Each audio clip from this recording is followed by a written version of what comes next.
Before we begin today's story, take a moment to subscribe if you enjoy emotionally driven stories that stay with you long after the video ends. These stories aren't loud or rushed. They quietly settle into your heart. It was supposed to be a simple day. The kind of day parents plan weeks in advance, only for it to pass in a blur of laughter, noise, and half-eaten cake. My son had been counting down to his birthday for months. Every morning, he would remind me how many days were left, like time itself was something he could hold in his hands if he tried hard enough. And finally, the day arrived. The house filled with energy before the guests even showed up. Balloons lined the walls, slightly uneven but perfect in his eyes. The dining table was covered with snacks he had personally approved, most of them sugar, of course. By the afternoon, the house was alive. Children's laughter echoed through every room. Running footsteps, playful arguments, the constant sound of something being dropped or knocked over. It was chaos. But the good kind. The kind you don't realize you'll miss until it's gone. I watched him from across the room at one point, standing there surrounded by his friends, smiling in that effortless way only children can. And for a moment, everything felt right. Simple. Complete. Even the small things felt meaningful, like the way he carefully thanked each friend for their gift, or how he made sure no one felt left out during the games. That's just who he was. Thoughtful. Quietly kind. As the evening began to settle, parents started arriving to pick up their children. One by one, the noise faded. The house, which had felt so full just minutes ago, slowly returned to silence. By nightfall, it was just the two of us again. I started cleaning up, gathering empty plates, folding decorations, throwing away wrapping paper that had lost its excitement the moment it was opened. He was quieter now. Not unusual, just the natural calm after a long, exciting day. Or at least that's what I told myself. Did you have a good day? I asked, glancing over at him. He nodded. Yeah, it was really good. But something about the way he said it felt distant. Not wrong. Just not the same. I didn't push. Sometimes kids just get tired. Sometimes silence doesn't mean anything at all. Later that night, after everything was cleaned and the house had finally settled, I checked on him before going to bed. His room was dimly lit. He was sitting on his bed, not playing, not on his phone, just sitting there, thinking. That alone made me pause. Hey, I said softly. You should get some rest. Big day, huh? He looked up at me, and for a brief second, there was something in his expression I couldn't quite place. Not sadness. Not fear. Just something heavier than a child should carry after a birthday party. Yeah, he said quietly. I will. I stood there a moment longer than I needed to, waiting, without knowing what I was waiting for. But he didn't say anything else. So I turned off the light and closed the door halfway, just like I always did. That night should have ended there. Just another birthday. Another memory. Another ordinary day. But it didn't. Because sometimes, it's not the loud moments that change everything. It's the quiet ones. The ones you almost ignore. The ones that don't make sense until it's too late. And what I discovered the next morning was something I was never prepared for. The next morning didn't feel unusual at first. Sunlight filtered through the curtains the same way it always did. The house was quiet, calm. Almost too calm after the chaos of the night before. I walked into the kitchen, expecting the usual routine. Breakfast. School. A normal start to the day. But something felt off. It wasn't something I could immediately explain. Just a subtle shift. Like a room that looks the same but somehow feels different. I called out his name. No answer. That wasn't like him. He was never the type to ignore me, especially in the mornings.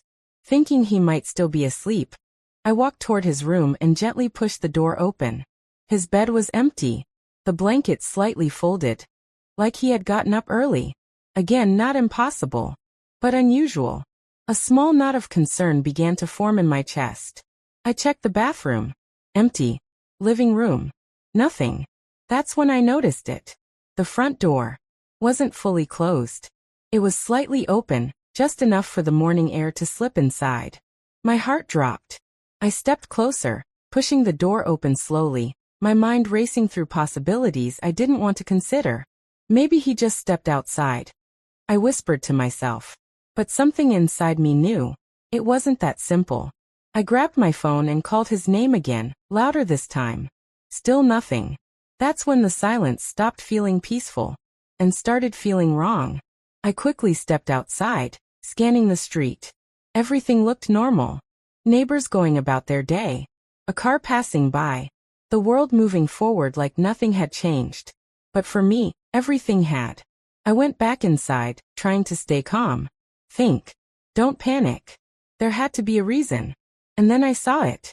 On the table, near the leftover decorations from the night before, was a small piece of paper. Folded. Left carefully, as if it was meant to be found. My hands felt cold as I picked it up. For a second, I hesitated. Because deep down, I already knew. Whatever was written inside wasn't going to be simple. Slowly, I unfolded it. My eyes moved across the words. And in that moment, the world around me seemed to go completely still. It wasn't long. It wasn't dramatic. But it was enough. Enough to change everything I thought I understood about that night. Enough to make me realize that while I was busy celebrating, something else had been quietly happening. Something I hadn't seen. Something I hadn't asked about. And now, it was already too late to ignore it. My grip tightened on the paper as 100 thoughts rushed through my mind at once. Where did he go? Why didn't he tell me? What did I miss? I looked back toward the open door. The morning light now feeling harsh instead of warm. This wasn't just a child stepping out early. This was a decision. And decisions, especially quiet ones, don't happen without a reason. I didn't waste another second. Grabbing my keys, I rushed outside again. My heart pounding louder with every step. Because whatever had started the night before had just turned into something much bigger.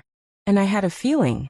This was only the beginning that I don't remember how long I stood there, just staring at the note in my hands. It felt like time had slowed down. Like the world was waiting for me to understand something I wasn't ready to face. My eyes moved over the words again. Simple. Careful. Written in his handwriting. I'm sorry. That was the first line. And somehow, it was the heaviest. Below it, just a few more sentences. Not long. Not detailed. But enough to break something inside me. I didn't want to ruin the day. I didn't know how to say it. I just need some time to think. That was it. No explanation. No location. Just distance. A deep breath caught in my chest as everything from the night before came rushing back. The quiet. The way he answered me. The look in his eyes. It all made sense now. Or maybe it didn't. Because the truth is, sometimes understanding comes too late to be useful. I pressed the paper tightly in my hand, trying to stay calm. Think. I whispered to myself. Where would he go? He didn't have many close friends nearby. He wasn't the type to wander aimlessly. He was careful. Thoughtful. So this wasn't random. This was planned. And that realization made it even harder to breathe. I stepped outside again, scanning the street as if he might suddenly appear. But he didn't. The world kept moving, completely unaware that mine had just shifted. I tried calling him. Once. Twice. Again. Each time it went unanswered. Not turned off. Just ignored. That hurt more than I expected. Because it meant he saw my name on the screen. And chose silence. I got into my car, my hands still slightly shaking. Places. Think of places. The park he used to like when he was younger. The small cafe he once mentioned going to with a friend. The bookstore he visited sometimes, even if he never bought anything. I drove to all of them. One by one. Hoping. Searching. But every place gave me the same answer. Nothing. Hours passed, but it felt like minutes and years at the same time. With every failed stop, the weight in my chest grew heavier. Not just fear, but something else. Something deeper. Guilt. Because somewhere in all of this, I couldn't stop asking myself one question. How did I not see this? He lived in the same house. Sat across from me at dinner. Spoke to me every day.